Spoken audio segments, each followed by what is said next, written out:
नमस्ते, स्वागत है आप सभी का ग्रेट मंत्रा के यूट्यूब चैनल पर।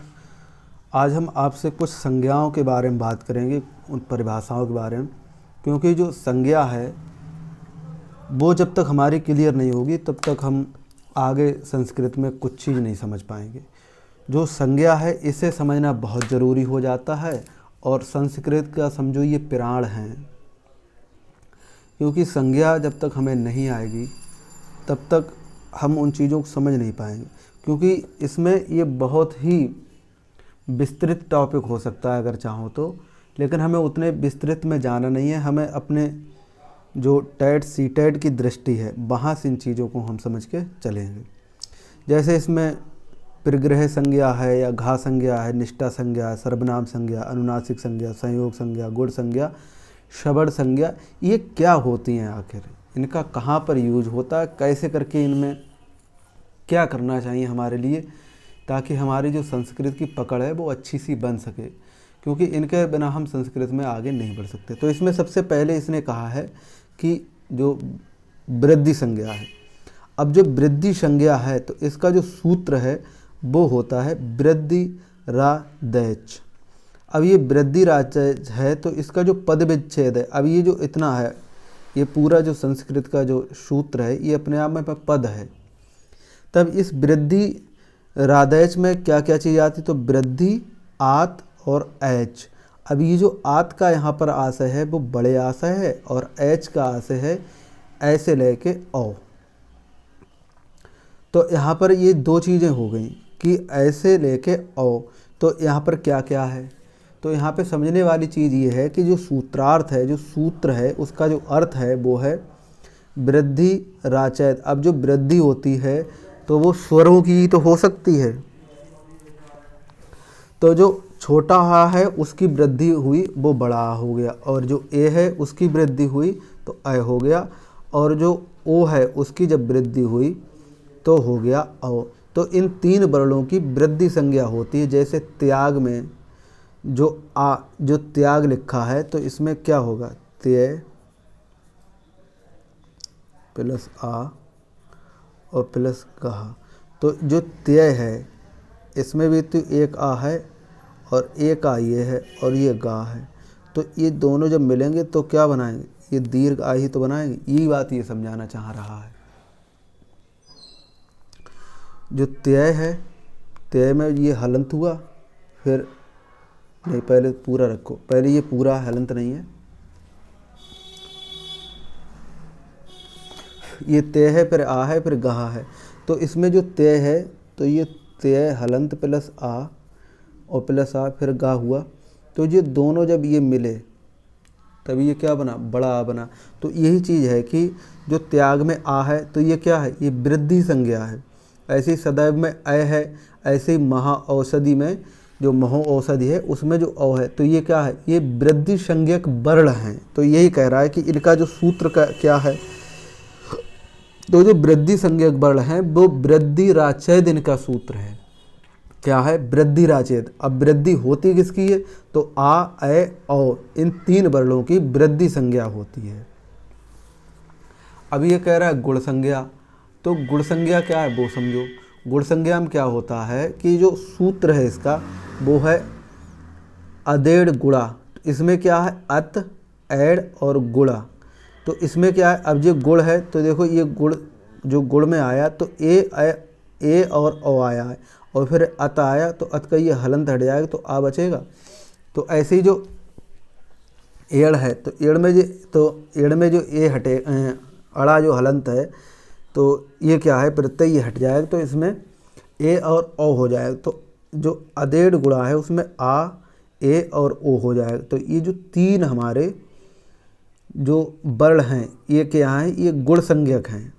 तो इसमें क्या है, छोटा ए, ओ, और इन तीनों वर्णों की क्या होती है, गुण संज्ञा होती है। अब गुण संज्ञा किनकी होती है, जो आ, ए, ओ हैं इनकी गुण संज्ञा होती है। और वृद्धि संज्ञा जब होगी तो इसी का क्या बन जाएगा, जो छोटा आ है उसका बन जाएगा बड़ा आ, और ये ए है इसका बन जाएगा अ, और जो ओ है इसका बन जाएगा औ। तो ये क्या हो गया, ये इनकी गुण संज्ञा हो गई। यही ये बात समझाना चाह रहा है।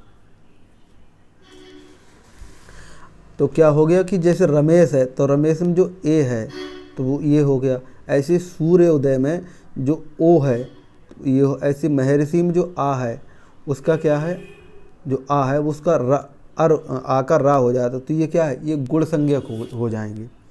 तो वही बात ये कह रमेश में सूर्योदय में ओ, महर्षि में जो आ है उसका अर हो जाता है। तो ये क्या है, ये गुण संज्ञक हो गए। क्या हो गई, ये गुण संज्ञक। अब नेक्स्ट हम देखें जो संयोग संज्ञा है। अब संयोग जो योग है उसी को, तो संयोग में क्या होता है, जब दो चीज़ें जुड़ती हैं तो उन्हें हम क्या कहते हैं, उन्हें हम संयोग कहते हैं। तो जो संयोग संज्ञा है इसका जो सूत्र है हलो अंतरा संयोगा, हलो अंतरा संयोगा इसका सूत्र है। संयोग संज्ञा का जो सूत्र है वो है हलो अंतरा संयोगा। अब ये जो सूत्र है इसका जो विच्छेद करेंगे तो हल अंतरा संयोगा, इसका अर्थ है कि ऐसे दो या दो से अधिक व्यंजन जिनके बीच में कोई स्वर ना आए तो उसे हम संयोग कहते हैं। जैसे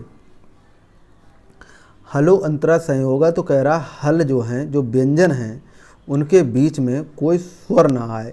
और ये ऊपर वाले जो वृद्धि संज्ञा और गुण संज्ञा थी इसमें क्या था, इसमें जो है स्वर आ रहे थे। तो गुण संज्ञा जो संयोग संज्ञा है उसमें स्वर रहित वो होगी।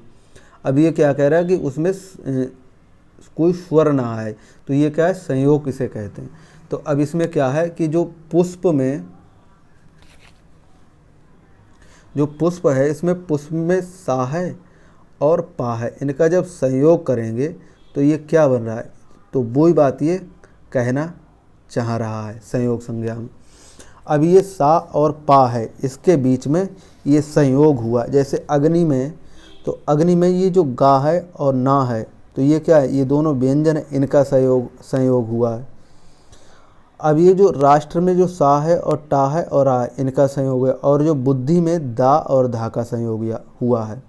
अब ये कह रहा है हलो अंतरा संयोगा, हल अंतरा संयोग, अर्थात कि ये सूत्र का जो अर्थ है ऐसे दो या दो से अधिक व्यंजन जिनके बीच में कोई स्वर ना आए तो उसे संयोग कहते हैं। तो जो पुष्प है उसमें पा और सा का संयोग हुआ, अग्नि है ऐसे ही इसमें गा और ना का संयोग हुआ, राष्ट्र है इसमें सा और टा और रा का संयोग हुआ है, ऐसे ही जो बुद्धि है इसमें दा और धा का संयोग हुआ है, जो दा है और धा।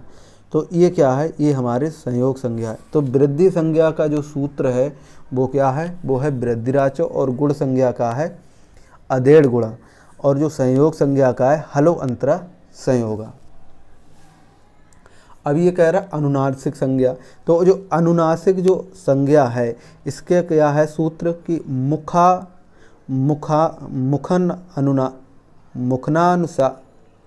मुखनानुसिका बचनो अनुनासिका, मुखनासिका बचनो अनुनासिका, मुखनासिका बचनो अनुनासिका, मुखनासिका बचनो अनुनासिका। तो इसका जो पद विच्छेद है वो मुख है, नासिका है और वचन है और अनुनासिक है। तो इन तीन चार चीज़ों की इस पर बात कही। जैसे सूत्र का अर्थ है जो वर्ण मुख नासिका दोनों के सहयोग से बोले जाते हैं वो क्या कहलाएंगे, अनुनासिक कहलाएंगे। क्या कहलाएंगे, अनुनासिक कहलाएंगे। कैसे,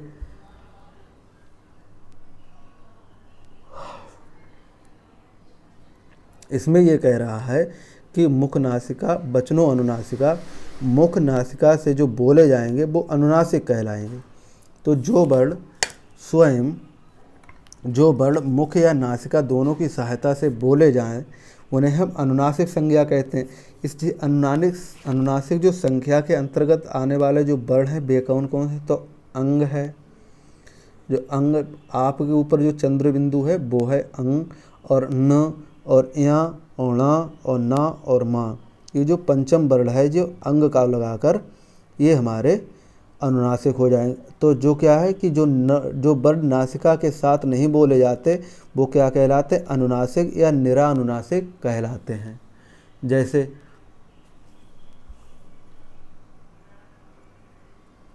का, खा, गा, घा, चा, छा और जा, ये जो हैं ये निरअनुनासिक हैं। तो जो अनुनासिक संज्ञा है उसमें मुख नासिका बचनो अनुनासिका, ये इसका सूत्र है। अब जो सवर्ण संज्ञा है, उसे भी तो हम समझ लें। तो जो सवर्ण संज्ञा है वो क्या होती है? सवर्ण संज्ञा में क्या होता है वो समझो। अब जो सवर्ण संज्ञा है इसमें ये कह रहा है कि तुल्यास प्रयत्नम शवर्णम, तुल्यास प्रयत्नम शवर्णम। सवर्ण संज्ञा है तुल्यास प्रयत्नम सवर्णम। बोलो मेरे साथ, तुल्यास प्रयत्नम सवर्णम। ये सवर्ण संज्ञा का सूत्र है, तुल्यास प्रयत्नम सवर्णम। अब इस सूत्र का जब हम विश्लेषण करेंगे तो क्या हो जाएगा? इसमें हो जाएगा तुल्य आस्य प्रयत्न शवर्ण, अर्थात जिन दो या दो से अधिक वर्णों में कंठ तालु आदि उच्चारण तथा अभ्यंतर प्रयत्नों दोनों समान हों वे परस्पर सवर्णी संज्ञक होते हैं। क्या कह रहा है? जिन दो या दो से अधिक वर्णों के कंठ तालु आदि उच्चारण स्थान या अभ्यंतर ये दोनों समान हो तो वे परस्पर सवर्णी कहलाते हैं। जैसे जो आ है, जो आ है तो इसका सावर्ण कौन सा है? इसका हो जाएगा बड़ा। ऐसे जो ई है इसका सवर्ण, यानी कि इसी के जैसे, इसी के समान जो वर्ण है वो क्या है? वो ई है। और ऊ के समान क्या है? ऊ है। बस फर्क इतना है कि ये छोटा है, ये बड़ा, ये छोटा है, ये बड़ा, ये छोटा है, ये बड़ा। तो आदि परस्पर सवर्णी है। ये क्या है? आदि परस्पर सवर्णी है, आ से लेके ऊ तक। जैसे रमा में अपी जब मिले गई तो ये क्या हो जाएगा? ये रमापि हो जाएगा। ये सवर्ण संज्ञा इसमें हो गई। जो रमा में जो आ है और ये जो वाला आ है अपी वाला, जब ये दोनों मिले तो ये क्या बन गया? ये बड़ा आ हो गया। यही ये कहना चाह रहा कि ये सवर्णी संज्ञा है। ऐसे मुनि और धन ईस है तो मुनि में जो छोटी ई है और बड़ी ई है, तो ये जो छोटी ई है वो देखो ये है और ये बड़ी ई है वो ये। ऐसे ही जो रमा में आ है वो, तो रमा में आ है वो क्या है? वो इस तरफ रमा में आ है वो बड़ा वाला आ है, और जो छोटा वाला ई है, छोटा वाला आ है वो इस तरफ, यानी ये इधर हो जाए या इधर हो जाए तभी ये सवर्णी माने जाएंगे। ऐसे ही जो भानु उदय है तो भानु में जो ऊ है बड़ा छोटा और ये जो छोटा ऊ है, तो इस तरीक़े से जब ये मिलेंगे तो ये बड़ा ऊ बना के भानु उदय बना देंगे। ऐसे ही जो पितृ ऋडम है तो जो री है इसका जो दीर्घ हो जाएगा वो इस तरीक़ा से री दीर्घ बन जाएगा। तो ये कह रहा है कि उच्चारण स्थान और प्रयत्न का साम्य होने पर भी स्वर और व्यंजन की परस्पर सवर्ण संज्ञा नहीं होती। जैसे ना झलो, तो ये जो है इसमें सवर्ण संज्ञा नहीं होगी। सवर्ण संज्ञा जो है किसमें होगी? प्रयत्न, उच्चारण और प्रयत्न का जो साम्य होने पर भी स्वर और व्यंजन की जो परस्पर संज्ञा नहीं होती वो क्या है? वो ना झलो के जो है उसे। जैसे दंड सहित तो दधि और शीतम ये हैं। तो इसमें क्या है कि जो रिल वर्णयो मिथा सावर्ण्य वाच्यम, इस वार्तिक से री का लिरी वर्ण आपस में सवर्णी है। कैसा है? सवर्णी है। अब ऐसे ही ये जो नेक्स्ट है वो क्या कह रहा है?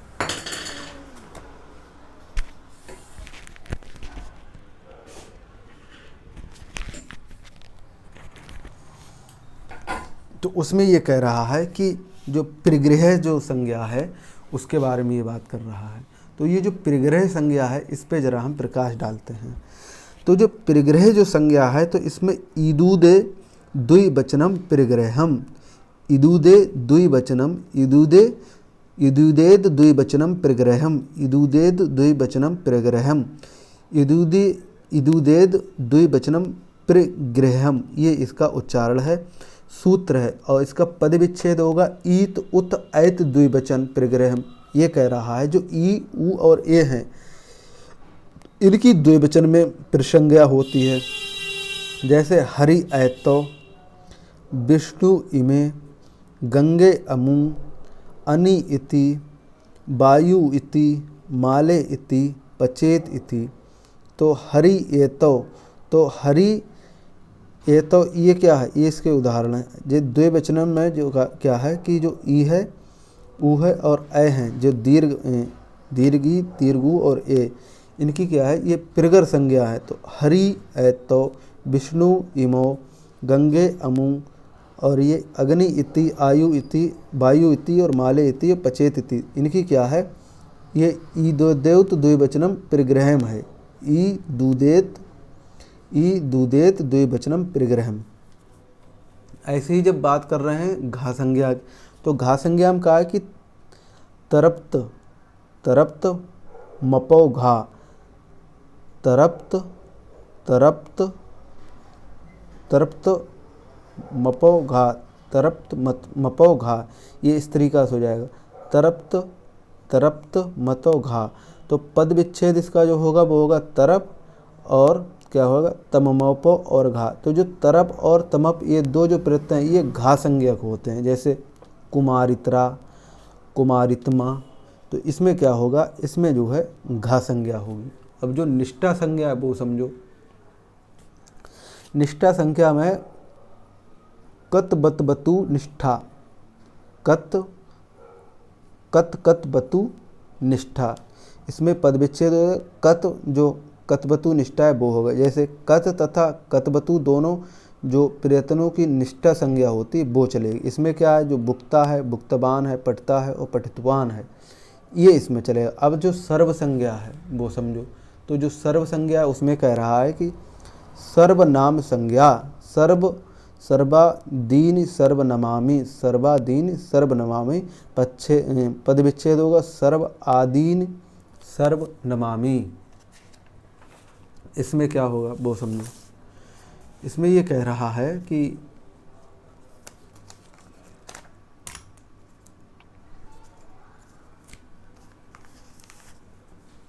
देखो ये जो संज्ञा चल रही अव्यय संज्ञा, तो इसमें क्या है,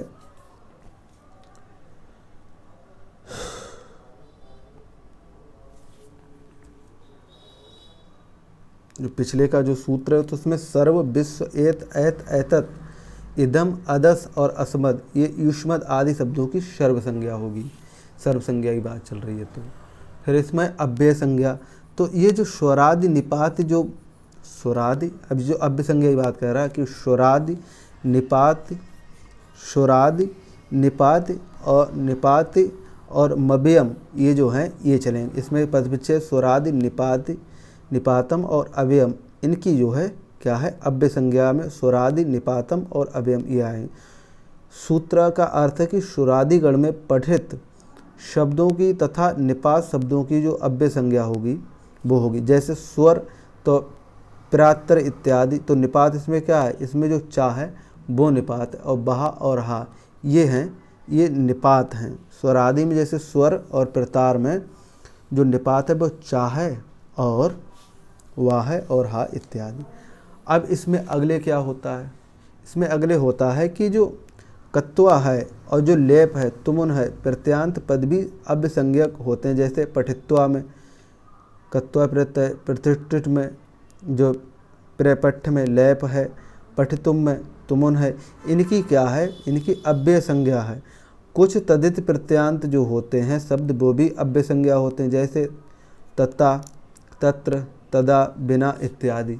फिर ये कह रहा है कि अव्यय भाव समास की अव्यय संज्ञा होती है। जैसे अधि हरिम, तो जो अधि है वो क्या है, वो अव्यय संज्ञा है। ऐसे ही जो अध्यात्म है तो इसमें क्या है, जो अधि बनेगा वो भी क्या बनेगा, अव्यय संज्ञा बनेगा। उपगंगम में इसमें उपसंज्ञा है। यथाशक्ति में इसमें यथा संज्ञा है। ये क्या है, ये सब अव्यय वाली संज्ञाएं हैं। तो वो भी कह रहा है कि अव्यय संज्ञा किसमें है। फिर है विभाषा। अब ये जो विभाषा है वो समझो। विभाषा में ये कह रहा है कि जो सूत्र है इसका विभाषा संज्ञा का, ना वेति विभाषा, इसका सूत्र है ना वेति विभाषा। तो जो पद विच्छेद है इसमें ना व इति जो भाषा है, ना व इति विभाषा, इसका जो अर्थ है वो है, ना का अर्थ है निषेध से, बा का अर्थ है विकल्प से। निषेध तथा जो विकल्प, इन दोनों को अर्थों की जो विभाषा संज्ञा होगी उसका जो सूत्र है वो है ना वेति विभाषा। तो ना का अर्थ निषेध है, बा का अर्थ है विकल्प और निषेध तथा विकल्प इन दोनों अर्थों की जो संज्ञा है वो विभाषा संज्ञा कहलाएगी। अब ये कह रहा है अगले,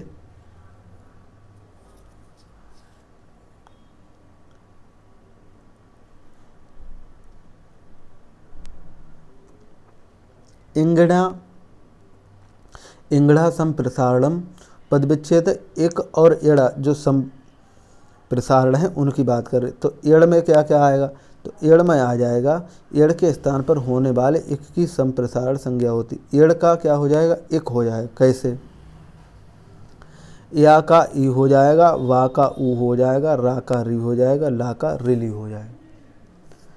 ये संप्रसारण संज्ञा है। जैसे वहाँ पे जो महर्षि था उस वहाँ पे रा का क्या हुआ, अर हो गया, रा का क्या हो गया, री का क्या हो गया, रा हो गया। तो ऐसे ही है, जैसे यज वक्ता में इष्टा होगा और बप में कत से उक्ता होगा।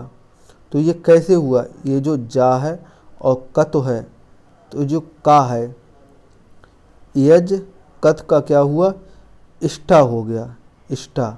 तो जो ई है और जो तुम्हारा जा है, जो ई है इससे यहाँ पर बना या, ई है इससे यहाँ पर या बना, जैसे ई है इसका या बना, और जो जा है तो उसका टा बन गया विसर्ग लग के। तो एज कत्वा में इष्टा बनेगा और बप कत्वा में जिब्बा है इसका ऊ होगा, तो ये क्या बनेगा, उपता बनेगा। या का ई हो जाएगा, वा का ऊ हो जाएगा, रा का री और ला का री। तो जो या है इसका क्या बन गया ई, और बा है इसका क्या बन गया ऊ। तो यही कह रहा है कि संप्रसारण संज्ञा में ईगड़ा जो ईगड़ा जो होता है वो संप्रसारणम हो जाता है। ये इसका सूत्र है।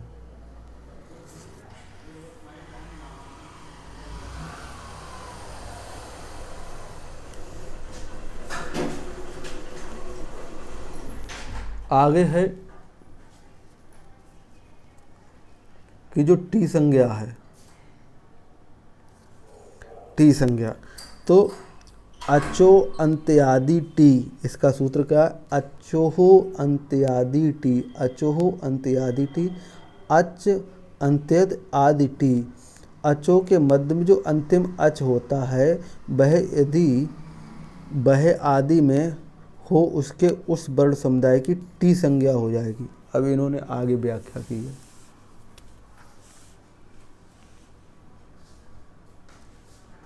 क्या की है, कह रहे हैं किसी शब्द में जो अंतिम स्वर होगा वही टी संज्ञक वर्ण होगा। उस अंतिम स्वर के बाद जो व्यंजन वर्ण होंगे वे ही टिक संज्ञक होंगे। जैसे मनस है तो मनस में क्या है, ये जो मनस को तोड़ेंगे तो माँ, ये जो माँ में माँ होगा और आ होगा, ऐसे ही ना में ना होगा और आ होगा और सा होगा। तो ये क्या हो गया, ये ऐसे मनस करके ये टूट गया।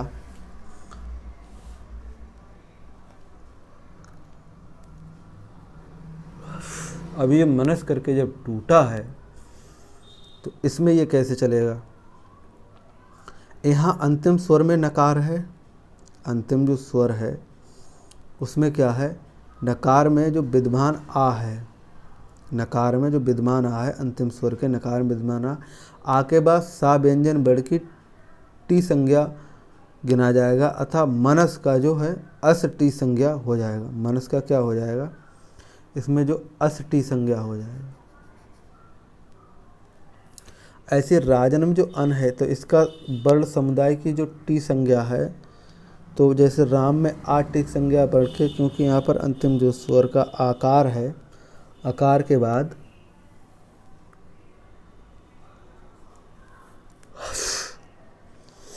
आकार के बाद कोई व्यंजन वर्ण नहीं है, अंतिम स्वर आकार के बाद कोई व्यंजन वर्ण नहीं है।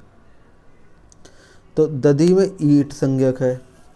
आगे ये क्या कह रहे हैं, आगे कह रहे हैं कि अंतिम स्वर तथा उसके बाद आने वाले स्वर रहित व्यंजन वर्ण टिक संज्ञक होंगे। जैसे आत्मन में अन है, आत्मन में क्या है अन है। नेक्स्ट है, यदि अंतिम स्वर के बाद व्यंजन वर्ण नहीं होगा तो केवल शब्द का अंतिम स्वर ही टिक संज्ञक हो। जैसे दधी में टिक संज्ञक क्या है?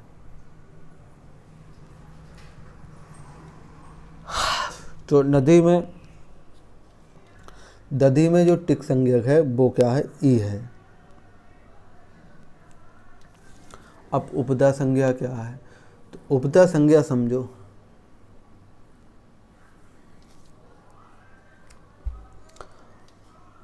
अलो अंत्यात पूर्व उपदा, अलो अंत्यात पूर्व उपदा, अल अत्यांत पूर्व में क्या लगेगी? उपदा लगेगी। क्या लगेगी?